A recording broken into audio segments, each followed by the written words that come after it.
now we've entered the section of Isaiah 40 through 44. And it's important to note in this section that we're speaking to a different historical context of Israel. It's Israel under captivity. It's Israel under the prison camps of Babylon initially. That happened around 586 and around that time frame.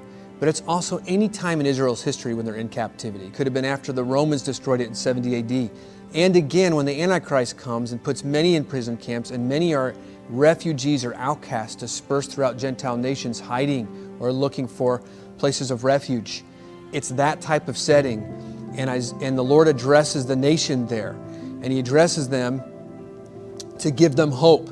We come across not only the forerunner call of God preparing the way for His return in this chapter 40, but also towards the end of 40, we see something come out of the nation of Israel. And it's basically, God, where are you? Why aren't you acknowledging my calling? Why don't you acknowledge my voice? Isaiah 40, verse 27, it says, "Why do you say, O Jacob, and speak, O Israel, my way is hidden from the Lord, and my just claim is passed over by my God." This is an accusation towards God that Israel's had throughout history, and it'll happen again under the oppression of the Antichrist. And the Lord gives the answer to them, really in several ways. First, in Isaiah 40, He talks about His sovereignty and His tenderness. His sovereignty in that He sits above the circle of the earth. He's so powerful. The inhabitants of the earth are like grasshoppers, and He can measure the waters of the earth in His hand. He's just so powerful. He certainly can be powerful enough to care for Israel and to withstand any enemy. And He's unlike any idol. In this section, Isaiah 40 through 44, it really highlights the futility of worshiping idols. They can't see, they can't hear, they can't predict the future. But the Lord not only knows the future, He's causing the future to happen, to bring Israel back to Himself. And so He answers Israel with that, saying, "Know me, wait on me.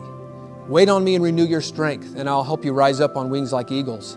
And so the Lord, this section's helpful for us as believers to know the despondency Israel will feel, and I think many Christians will feel in the Great Tribulation. But as we connected to the Lord and connected to what He's saying in His sovereignty, we'll be inspired by hope.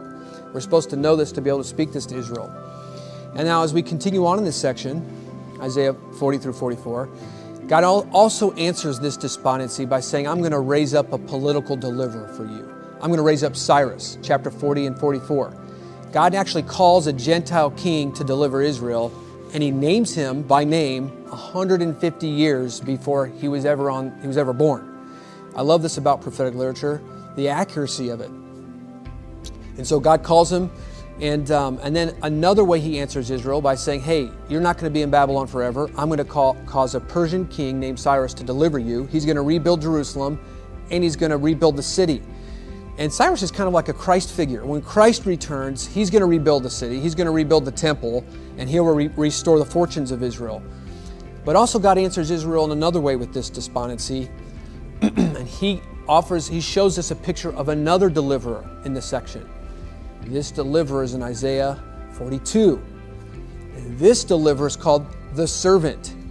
We see 4 distinct songs regarding the servant in Isaiah 42, 49, 50, and 53. 42 is the first appearance of this servant.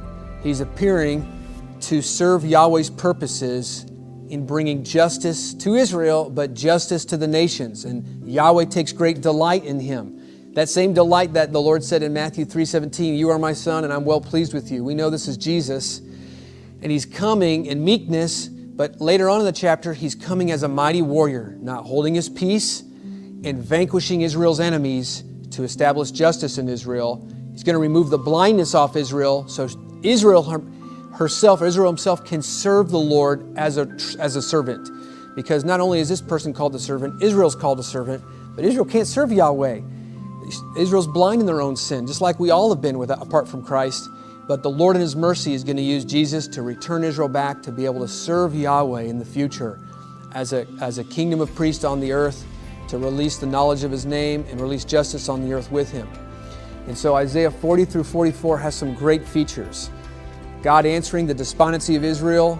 God's the one that raises up deliverers. He's going to return Jesus as the mighty servant and warrior king of Isaiah 42. He's going to show the futility of worshiping idols when He crushes the Antichrist and the abomination of desolation. And He also is going to deliver the Jewish people out of Babylon. Isaiah 43 shows that God's calling them out of Babylon. And so this section is just phenomenal, and it shows God's power, His deliverance, and how He's going to care for the Jewish people in captivity, and when He brings them out of captivity, His tenderness to them, and it's the same God we serve, His tenderness towards us.